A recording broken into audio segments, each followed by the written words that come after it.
বিসমিল্লাহির রহমানির রহিম। সম্মানিত পরিবেশক, আমরা প্রধান অতিথির কাছ থেকে গুরুত্বপূর্ণ বক্তব্য শুনব। আমরা আজকে জুড়িবাসী তাওহীদি জনতা একত্রিত হয়ে আমাদের উপর যে ইমানের দাবি ছিল সেই দাবি পূরণের জন্য আমরা চেষ্টা করতেছি।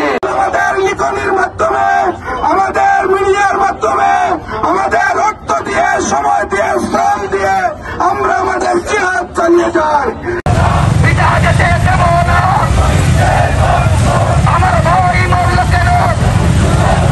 আমরা জানি জ্বর তুফান আসলে গাছের পাতা উড়ে, কিন্তু সেই ইহুদিবাদী ইসরায়েলের বোমার আঘাতে আজকে মুসলমানদের খণ্ড বিখণ্ড দেহ আজকে আকাশের মধ্যে উড়ে বেড়াচ্ছে।